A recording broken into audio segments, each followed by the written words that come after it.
ಬರಗಾಲ ಎದುರಿಸ್ತಾಗ್ಲೂ ಸಹ ಇವರು ನಮ್ಗೆ ನೀರ್ ಬಿಡ್ಲಿಲ್ಲ. ಈ ವರ್ಷನೂ ನೀರ್ ಬಿಟ್ಟಿಲ್ಲ ಇನ್ನ. ಅಂದ್ರೆ ಇವರು ನೀರನ್ನ ಏನ್ ಮಾಡ್ತಿದಾರೆ ಅಂದ್ರೆ ನಮ್ಗೆ ಯಾರಿಗೂ ಗೊತ್ತಾಗ್ತಿಲ್ಲ. ನೀರಾವರಿ ಇಲಾಖೆ ಬದಲು ಬೇರೆ ಇಲಾಖೆ ಅಂತ ಮಾಡ್ಕೊಬೇಕೀಗ. ಈಗ ನೀರಾವರಿ ಇಲಾಖೆ ನೀರ್ ಬಿಡ್ಲಿಲ್ಲ ಅಂದ್ಮೇಲೆ ಇನ್ನೇನ್ ಬಿಡ್ತೀರಿ? ಸೊ ಸುಳ್ಳಿನ ಇಲಾಖೆ ಮತ್ತೇನಾದ್ರು ಒಂದು ಅದಕ್ಕೆ ಸೂಕ್ತವಾದಂತಹ ಏನು ಹೆಸರುಗಳನ್ನ ಮರುನಾಮಕರಣ ಮಾಡ್ಬೇಕಾಗತ್ತೆ. ಹಾಗಾಗಿ ನೀರಾವರಿ ಇಲಾಖಾ ಅಧಿಕಾರಿಗಳು ಈ ವಿಚಾರವಾಗಿ ಏನು ತಮ್ಮ ಸ್ಪಷ್ಟ ನಿಲುವು ಏನಿದೆ, ನೀವು ಅಡ್ಗೋಡೆ ಮೇಲೆ ದೀಪ ಇಡೋದನ್ನ ಬಿಟ್ಬಿಡ್ಬೇಕು, ನಿಖರವಾಗಿ ಹೇಳ್ಬೇಕು ನಮ್ಗೆ. ಏನಕ್ಕೆ ಅಂದ್ರೆ ಇವತ್ತು ನೋಡಿ ಸುಮಾರು 25 ಗ್ರಾಮಗಳಲ್ಲಿ 2000ಕ್ಕೂ ಹೆಚ್ಚು ಎಕರೆ ಪ್ರದೇಶದಲ್ಲಿ ನೀರಾವರಿ ಬೆಳೆಗಳಿದೆ. ಅದ್ರ ಜೊತೆಗೆ ವಾರ್ಷಿಕ ಬೆಳೆಗಳಿದೆ. ಇದು ಸರಿಸುಮಾರು ಒಂದು 200 ಕೋಟಿ ರೂಪಾಯಿನ ವಹಿವಾಟಿದು. ನೀವು ಒಂದು ಏನು ಕರ್ತವ್ಯ ಲೋಪ ನೀವು ಎಸಗಿದ್ರೆ ಈ ತಾಲೂಕಿನ ಜನ ಬರೀ ರೈತರಷ್ಟೇ ಸಮಸ್ಯೆ ಅಲ್ಲ, ಈ ತಾಲೂಕಲ್ಲಿ ಇರ್ತಕ್ಕಂಥ ಸರಿಸುಮಾರು 60,000 ಜನ ಏನು ಕೃಷಿ ಕಾರ್ಮಿಕರಿದ್ದಾರೆ, ಅವ್ರಿಗೆ ಉದ್ಯೋಗ ಕೊಡ್ತಾ ಇರೋದು ಯಾವುದೋ ಸರ್ಕಾರ ಅಲ್ಲ, ಅವ್ರಿಗೆ ಉದ್ಯೋಗ ಕೊಡ್ತಾ ಇರೋದು ರೈತರು. ನೋಡಿ, ಈಗ ಸರ್ಕಾರ ಒಂದು ಇಲಾಖೆಯಲ್ಲಿ ಏನು ನೀವೇನ್ ಮಾಡ್ತೀರಿ, ಔಟ್ಸೋರ್ಸಿಂಗ್ ಮಾಡ್ಕೊತೀರಿ. ನಮಗೆ ನಷ್ಟ ಆದ್ರೂ ನಾವು ಯಾವ್ದು ಔಟ್ಸೋರ್ಸಿಂಗ್ ಮಾಡ್ಕೊಂಡಿಲ್ಲ, ನಿಲ್ಸ್ಬಿಟ್ಟಿದೀವ. ಹಾಗಾಗಿ ಇದನ್ನ ತಮ್ಮ ಸ್ಪಷ್ಟ ನಿಲುವುಗಳನ್ನ ಯಾವುದೇ ರೀತಿಯ ರೈತರುಗಳಿಗೆ ಗೊಂದಲ ಉಂಟಾಗದೇ ಇರೋ ರೀತಿ ತಮ್ಮ ಏನು ಈಗೇನ್ ಬಂದಿದ್ರಿ, ಏನೇನ್ ತಗೊಂಡ್ ಬಂದಿದ್ದೀರಿ, ಬರ್ಕೊಂಡ್ ಬಂದಿದ್ದೀರಿ ಅದನ್ನ ಹೇಳ್ಬೇಕು ನಮ್ಮ ರೈತರಿಗೆ. ನಮ್ಮ ರೈತ ಬಾಂಧವರು ಮಧ್ಯದಲ್ಲಿ ಯಾರು ಮಾತಾಡ್ಬೇಡಿ, ಅವ್ರ ಮಾತು ಮುಗಿಸೋ ತನಕ ಎಲ್ಲರೂ ಸಾವಧಾನವಾಗಿರೋಣ. ದುರ್ನಡತೆ ಇದು. ಯಾವುದೇ ಅಧಿಕಾರಿ ಎಲ್ಲೇ ಚಾರ್ಜ್ ತಗೊಂಡ್ರೆ ಇಂದಿನ ಸ್ಥಿತಿಗತಿನ ತಿಳ್ಕೊಬೇಕು. ಇದು ಚಿಕ್ಕ ವಿಚಾರಗಳೆಲ್ಲ ನನ್ಗೆ ಗೊತ್ತಿಲ್ಲ ಅಂತ ಹೇಳಕ್ಕೆ. ಒಂದು ತಾಲೂಕಿನ ಅರ್ಧ ಭಾಗ ಇದರಿಂದ ಸಫರ್ ಆಗುತ್ತೆ. ಇದ್ರದ ಏನು ವಸ್ತುಸ್ಥಿತಿನ ನೀವು ತಿಳ್ಕೊಂಡಿಲ್ಲ, ಇನ್ನೂ ನನಗೆ ಗೊತ್ತಿಲ್ಲ. ಒಂದು ಈಗ ಬಂದಿದ್ದೀನಿ 20 ದಿನ ಗೊತ್ತಿಲ್ಲ ಅದಕ್ಕೆ ಪ್ರಶ್ನೆ ಇತ್ತು. ಹೋದ ವರ್ಷ ಯಾಕೆ ಬಿಟ್ಟಿಲ್ಲ ಅಂತ ನನ್ಗೆ ಗೊತ್ತಿಲ್ಲ ಅಂದ್ರೆ ಈಗ 4 ಮೋಟರ್ ಇರ್ತದ. ಮೋಟರ್ ಹೌದೌದು 3 ಏಕಕಾಂತ ಬಂದ್ಮೇಲೆ ಈಗ ಎಷ್ಟು ತಿಂಗಳ ಮೋಟರ್ ಹೊಡಿತು. ಈಗ ಹಿಂದೆ ಈಗ ಜನವರಿಯಿಂದ ಓಡ್ತದೆ, ಆಗಸ್ಟ್ ದಿನ ಓಡ್ತು. ಈಗ ನಿಮ್ ಮೋಟರ್ ಕೆಟ್ಟೋಗಿದ್ದು, ಈಗ ನಿಮ್ ಮೋಟರ್ ಕೆಟ್ಟೋಗಿಲ್ಲ ಅಂತ ಮೋಟ್ರು ಈಗ 15 ದಿನದಲ್ಲಿ ಹೇಳ್ತಾ ಇದ್ವಿ. ಈಗ ನಮ್ಗೆ ಪ್ರಾಬ್ಲಮ್ ಇದೆ. ಈಗ ನಿಮ್ಗೆ ಕೆರೆಯಲ್ಲಿ ಕೆಟ್ಟೋಗಿರೋದು, ಈಗ ಆಲಂಬೂರ್ ಏನ್ ಕೆಟ್ಟೋಗಿಲ್ಲ. ಈಗ ಇಲ್ಲಿ ಕೆಲವೇ ಆಲಂಬೂರ್ ಕೆಟ್ಟೋಗಿತ್ತು ಅಂತ ಹೋದ್ಸತಿ ಹೇಳ್ತೀವಿ, ಪಂಪ್ ರಿಪೇರಿ ಅಂತ. ಈಗ ನೀವು ವರ್ಷ ಹೇಳ್ತಾ ಬರ್ತಾ ಇರೋದು ಸಹಜ. ಅದೇನೋ ಸಮಸ್ಯೆಗಳನ್ನ ಹೇಳೋದು ಮೋಟರ್ ಮೇಲೆ ಆಗ್ತಾರೆ. ಆದ್ರೆ ಸಾಕ್ಷಿ ಸಮೇತ ಇವತ್ತು ಇದೀರಪ್ಪ ಹೇಳ್ಬಿಡ್ತೀವಿ. ಈಗ ಈಗ ನಮ್ಮ ಭಾಗಕ್ಕೆ ಹೋದ ವರ್ಷ ಬೊಮ್ಲಾಪುರ ತನಕ ನೀರು ಬಂತು. ಡಿಸೆಂಬರ್ ಅಲ್ಲಿ ಬೊಮ್ಲಾಪುರ ತುಂಬಿತು. ಬೊಮ್ಲಾಪುರ ತುಂಬಿದ 2ನೇ ದಿನಕ್ಕೆ ನೀವು ಮೋಟರ್ ಆಫ್ ಮಾಡ್ಕೊಂಡ್ರಿ. ಯಾವಾಗ 2024 ಡಿಸೆಂಬರ್, ಇವತ್ತು 2025 ಅಕ್ಟೋಬರ್ ಮಧ್ಯಭಾಗದಲ್ಲಿ ಇದ್ದೀವಿ. ಇಷ್ಟು ದಿನ ಆದ್ರೂ ಏನಾಗಿದೆ? ಅವತ್ ಕೇಳಿದಾಗ್ಲೂ ಮೋಟರ್ ಸಮಸ್ಯೆ, ಅವತ್ ಕೇಳಿದಾಗ್ಲೂ ಸ್ಟಾರ್ಟ್ ಸಮಸ್ಯೆ. ಈ ಸಮಸ್ಯೆಗಳನ್ನು ಬಗೆಹರಿಸೋದು ಯಾಕೆ? ನೀವು ಇರೋದಾದ್ರೂ ಯಾಕೆ? ಮಂಜುನಾಥಿದ್ರು ಸರ್, ಈಗ ಗುರುಪ್ರಸಾದ್ ಅವರ ನೀವು ನಿಮ್ಮ ಎಡಬಲಿ ಅವ್ರ ಟೈಮ್ ಹೋಯ್ತು. ಯಾಕೆ ಹೇಳ್ತೀನಿ ಅಂತಂದ್ರೆ, ಇಡೀ ಯೋಜನೆಗೆ ಸೆಕ್ಷನ್ ಆಫೀಸರ್ ಸಹ ಆಗಿ ಕೆಲಸ ನಿರ್ವಹಿಸಿರ ಅಂತ ಅನುಭವ ಇರೋಂಥ ನಾವು ಹೇಳ್ತೀವಿ ಸರ್. ಏನ್ ಸರ್ ಹೇಳಿ ಸರ್, ಕಾರ್ಯ ಯೋಜನೆ ಪ್ರಾರಂಭ ಆಗಿ ಎಷ್ಟು ವರ್ಷ ಆಯ್ತು ಸರ್? 10 ವರ್ಷದಿಂದ ಕಾರ್ಯ ಯೋಜನೆ ಪ್ರಾರಂಭ ಆಗಿದೆ. ಹೌದಲ್ಲ ಸರ್? ಪೂರ್ಣ ಆಗಿ ಎಷ್ಟು ವರ್ಷ ಆಯ್ತು ಸರ್? ಇಲ್ಲ ಸರ್, 2014ರಿಂದ ಇದು ಕಾಮಗಾರಿ ಆಲಂಬೂರು ಯೋಜನೆ ಅಂತ ಅಂದ್ಬಿಟ್ಟು ಫಸ್ಟ್ 20 ಕೆರೆಗೆ ನೀರು ತುಂಬಿಸೋದು ಅಂತ ಅಂದ್ಬಿಟ್ಟು ಪ್ಲಾನ್ ಮಾಡಿದ್ರು ಸರ್. ಅದು 2014 ಅದನ್ನು ಕೇಳಲಿಲ್ಲ. ನಾನು ಕೇಳಿದ್ದು ವಿಚಾರ ಹೇಳ್ಬಿಡ್ತೀನಿ, ಸ್ಪಷ್ಟವಾಗಿರ್ಲಿ. ಕಾರಣ ಆಗಿರ್ಬೇಕಲ್ಲ. ಕಾರಣ ಯಾಕಂತಂದ್ರೆ ನಾವು ಹಳೆ ವಿಷಯ ಮಾತಾಡಕ್ ಹೋಗ್ಬಿಟ್ರೆ ಜನಕ್ಕೆ ಬೋರ್ ಆಗ್ಬಿಡುತ್ತೆ. ಬೆಳಿಗ್ಗೆ ನಾವು ತುಂಬಾ ಹೇಳ್ಬಿಡ್ತೀವಿ ಅವ್ರಿಗೆ. ಈಗ ಏನಾಗಿದೆ ಅಂತಂದ್ರೆ, ಪೂರ್ಣ ಆಗಿ ಎಷ್ಟು ವರ್ಷ ಆಯ್ತು ಸರ್? 2021. ಹಾಗಾದ್ರೆ 2018ನೇ ಇಸ್ವಿನಲ್ಲಿ ನೀವು ಮೋಟರ್ ಆನ್ ಮಾಡಿದ್ದು ಸುಳ್ಳ ಅಥವಾ ಜನನ ಮೋಸ ಮಾಡೋ ಉದ್ದೇಶನ?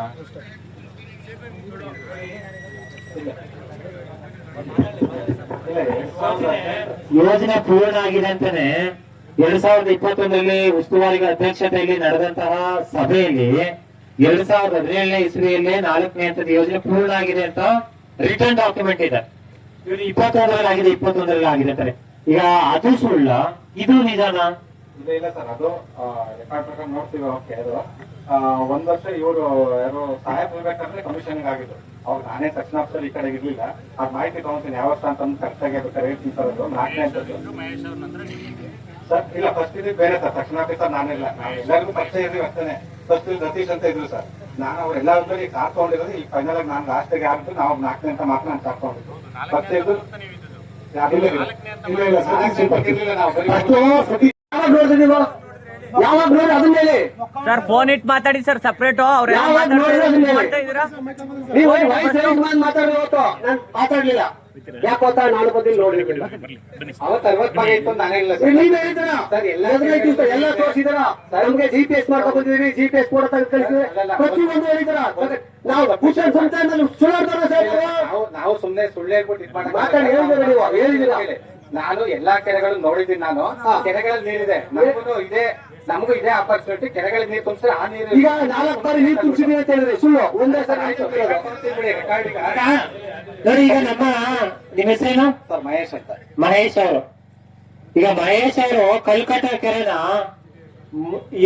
ಯಾವ್ಯಾವ ವರ್ಷದಲ್ಲಿ ತುಂಬಿಸಿದಿರಿ ಸರ್? 21, 22 ಕೊಡಿ ಬಿದ್ದಿದೆ ಸರ್. ಸರ್ ಅದೇನೆ ಕಲ್ಕಟ್ಟ ಕೆರೆಗೆ 21, 22 ಕೊಡಿ ಬಿದ್ದಿದೆ ಸರ್. 22, 23 2 ವರ್ಷ ಕಂಟಿನ್ಯೂಸ್ ಕೊಡಿ ಬಿದ್ದಿದೆ. ಆಯ್ತಾ ಸರ್? 23, 24 ಅದು ಹಿಂದೆ 21, 22 ಸುರೇಶ್ ಕುಮಾರ್ ಸಾಹೇಬ್ರು ಮಿನಿಸ್ಟರ್ ಅಧ್ಯಕ್ಷತೆಯಲ್ಲಿ ಒಂದು ರೆಸಲ್ಯೂಷನ್ ಆಗಿತ್ತು ಸರ್. ಇದೇ ತರ ಡ್ರಾಟ್ ಕೋಡಿ ಬಗ್ಗೆ ಮಾತ್ರ ನಮ್ದು ಕೇಳ್ತಾರೆ. 3 ಬಾರಿ ಕೋಡಿ ಬಿದ್ದಿತ್ತು ಅಂದ್ರೆ ಒಂದು ನಿಮಿಷ ಸುಮ್ಮನೆ ಇರಿ ಮಹೇಶ್ ಅವರ. ಈಗ ನೋಡಿ, ಮಾತು ಬರ್ಸ್ಬೇಡಿ, ಒಂದೊಂದಾಗಿ ಹೋಗೋ. ಈಗ 3 ವರ್ಷ ಕೋಡಿ ಬಿದ್ದಿತ್ತು ಅಂದ್ರೆ ಅಲ್ವಾ, ನಮ್ ರೈತ ಬಂದವ್ರು ಹೂವನಿ ಇಲ್ಲ. ಒಂದ್ ನಿಮಿಷ ನಾ ಕೇಳ್ತಾ ಇರೋ ಪ್ರಶ್ನೆ ನೋಡಿ, ದಯಮಾಡಿ ಕೇಳಿಸ್ಕೊಬೇಕು. ರೈತ ಬಂದವರು ಅಂದ್ರೆ ಇಂದು ನಾವು ಕಲ್ಕಟ್ಟೆ ಕೆರೆ ಮತ್ತು ಗುಂಡ್ಲುಪೇಟೆಯ ವಿಜಯಪುರ ಅಮಾನಿ ಕೆರೆ ಅಂದರೆ ದೊಡ್ಡ ಕೆರೆಗೆ ನೀರು ತುಂಬಿಸುವ ಚಳುವಳಿಯ ಸಲುವಾಗಿ ಅಹೋರಾತ್ರಿ ಧರಣಿಯನ್ನ ಮಾಡ್ತಾ ಇದ್ದೇವೆ. ಇವತ್ತು ಮೊದಲನೇ ದಿನದ ಅಹೋರಾತ್ರಿ ಧರಣಿಯನ್ನ ನಡೆಸ್ತಾ ಇದ್ದೇವೆ. ಇವತ್ತು ನಮ್ಮ ರೈತ ಬಾಂಧವರಿಗೆ ಹೇಳೋದೇನೆಂದ್ರೆ, ಇವತ್ತು ನಮ್ಮ ಜಿಲ್ಲಾ ನೀರಾವರಿ ಇಲಾಖೆ ಅಧಿಕಾರಿಗಳು ಬಂದಿದ್ರಲ್ಲ, ಅವರ ಮಾತಲ್ಲೇ ನಮಗೆ ಸ್ಪಷ್ಟವಾಗಿ ಸಿಕ್ಕಿದಂಥ ಉತ್ತರ ಏನು ಅಂದರೆ, ನಾವು ಎಲ್ಲ ಸೇರಿ ಒಂದು ಪ್ರಶ್ನೆಯನ್ನ ಕೇಳಿದ್ವಿ ಅವರಿಗೆ. ಈಗ ಮೋಟ್ರ್ಗಳು ರಿಪೇರಿ ಆಗ್ತಾ ಇದೆ, ರಿಪೇರಿ ಮಾಡ್ತೀವಿ ಅಂತ ಹೇಳಿದ್ರು. ಸರಿ, ರಿಪೇರಿ ಆದಮೇಲೆ ನಮ್ಮ ಕಲ್ಕಟ್ಟೆ ಕೆರೆಗೆ ನೀರು ತುಂಬಿಸ್ತೀರಾ, ವಿಜಯಪುರ ಅಮಾನಿ ಕೆರೆ ದೊಡ್ಡ ಕೆರೆಗೆ ನೀರು ತುಂಬಿಸ್ತೀರಾ ಅಂತ ಕೇಳಿದ ಪ್ರಶ್ನೆಗೆ ಅವ್ರ ಹತ್ರ ಸ್ಪಷ್ಟವಾಗಿ ಉತ್ತರ ಇಲ್ಲ. ಅವ್ರ ಹತ್ರ ಇರೋದೇ ಒಂದು, ಅದೇನೆಂದ್ರೆ ಮೋಟ್ರ್ಗಳೆಲ್ಲ ರೆಡಿ ಆದ್ಮೇಲೆ ಜಿಲ್ಲಾಧಿಕಾರಿಗಳ ನೇತೃತ್ವದಲ್ಲಿ ಒಂದು ಸಭೆ ಸೇರ್ತೀವಿ, ಸಭೆ ಸೇರಿದ ಮೇಲೆ ಒಂದು ಟೈಮ್ ಟೇಬಲ್ ಮಾಡ್ತೀವಿ, ಟೈಮ್ ಟೇಬಲ್ ಪ್ರಕಾರ ಬಿಡ್ತೀವಿ ಅಂತ. ಸರಿ, ಈಗ ಟೈಮ್ ಟೇಬಲ್ ಪ್ರಕಾರ ನೀರು ಬಿಡೋದಾದ್ರೆ ಏನಾಗುತ್ತೆ? ನಾವು ಒಂದು ಲೆಕ್ಕ ಹಾಕೋಣ. ಇವತ್ತು ಅಕ್ಟೋಬರ್ ತಿಂಗಳ ಮಧ್ಯಭಾಗದಲ್ಲಿದ್ದೀವಿ. ಟೈಮ್ ಟೇಬಲ್ ಹಾಕಿದ್ರೆ ಈಗ ಏನು ಮೋಟ್ರ್ಗಳು ಓಡದೇ ಇರೋದ್ರಿಂದ ಎಲ್ಲ ಕೆರೆಗಳು ಖಾಲಿಯಾಗಿದೆ. ಮೊದಲನೇ ಹಂತದಿಂದ ನೀರು ತುಂಬ್ಕೊಂಡು ಬರೋದಾದ್ರೆ ಈ ವರ್ಷ ಏನಾಗಿದೆ, ಹೋದ ವರ್ಷ 4ನೇ ಹಂತಕ್ಕೆ ನೀರು ಬಿಡಬೇಕು ಅಂತಿತ್ತು, ಈ ವರ್ಷ ಮತ್ತೆ 3ನೇ ಹಂತಕ್ಕೆ ಹೋಗ್ಬೇಕು ಅಂತ ಇರುತ್ತೆ. ಅಲ್ಲಿ ಪುಟ್ರಂಗ್ ಶೆಟ್ರು ನನಗೆ ನೀರು ಬಿಡಿ ಅಂತ ಕೇಳ್ತಾರೆ. ಅದ್ರ ಜೊತೆಗೆ ನಮ್ಮ ಭಾಗದಲ್ಲಿ ಎಲ್ಲ ಕೆರೆಗಳು ಖಾಲಿಯಾಗಿರೋದ್ರಿಂದ ಇಲ್ಲಿಗೆ ನೀರು ಬರೋಕ್ಕೆ ಕಡಿಮೆ ಅಂದ್ರೆ 6 ತಿಂಗಳಾದ್ರೂ ಬೇಕು ಎಲ್ಲ ಕೆರೆಗಳು ತುಂಬ್ಕೊಂಡು ಬರ್ಬೇಕಂದ್ರೆ. ಅದ್ರ ಜೊತೆಗೆ ಈ ವೇಳಾಪಟ್ಟಿನ ಜಿಲ್ಲಾಧಿಕಾರಿಗಳ ನೇತೃತ್ವದಲ್ಲಿ ಮಾಡ್ತೀವಿ ಅಂತಾರಲ್ಲ, ಆ ಮಾಡ್ತೀವಿ ಅನ್ನೋ ಸಂದರ್ಭದಲ್ಲಿ ಬೇರೆ ಬೇರೆ MLAಗಳು ನಮ್ಮ ಭಾಗಕ್ಕೆ ಖಾಲಿಯಾಗಿದೆ ಅಂದ್ರೆ ಗುಂಡ್ಲುಪೇಟೆ ಭಾಗಕ್ಕೆ ನೀರು ಬರೋದೇ ಡೌಟ್ ಇದೆ. ಹಾಗಾಗಿ ಈ ಚಳುವಳಿಯನ್ನ ಹೆಚ್ಚಿನ ಜನ ಪಾಲ್ಗೊಳ್ಳೋ ರೀತಿ ಮನವಿಯನ್ನ ಮಾಡ್ತಾ ಇದ್ದೇನೆ. ಇವತ್ತು ನಾವು ನೀರನ್ನ ಕೇಳಿದೆ ನೋಡಿ, ಚಾಮರಾಜನಗರದಲ್ಲಿ ನೀರಿದೆ, ಚಿಕ್ಕೋಳೆ ಹರಿಯುತ್ತೆ, ಸುವರ್ಣವತಿ ಹರಿಯುತ್ತೆ, ನೀರಿಗೆ ಬರ ಇಲ್ಲ. ಅಲ್ಲಿ ಗುಂಡ್ಲುಪೇಟೆಯಲ್ಲಿ ಮಳೆ ಆಗಿಲ್ಲ, ಇಲ್ಲಿ ಯಾವ ಜಲಮೂಲಗಳು ಇಲ್ಲ. ಇಲ್ಲಿ ಮಳೆ ಊದ್ರೆ ಮಾತ್ರ ಕೆರೆಗೆ ನೀರು ಬರೋಂಥದ್ದು, ಅಥವಾ ಏತ ನೀರಾವರಿ ಯೋಜನೆ ಮೂಲಕ ನೀರು ತಂದ್ರೆ ಮಾತ್ರ ಕೆರೆಗೆ ನೀರು ಬಂದದ್ದು. ನಾವು ICU ಅಲ್ಲಿ ಇದ್ದೀವಿ, ಹೊರಗಡೆಯಿಂದ ನೀರು ಬರಲಿಲ್ಲ ಅಂದ್ರೆ ನಮ್ಮ ಜೀವನ ನಡೆಯಲ್ಲ. ಅಂದ್ರೆ ನಮ್ಮ ಜನಜೀವನಕ್ಕಾಗ್ಲಿ ಅಥವಾ ಜಾನುವಾರುಗಳಿಗಾಗ್ಲಿ ಕುಡಿಯೋ ನೀರು ಸಿಕ್ಕಲ್ಲ.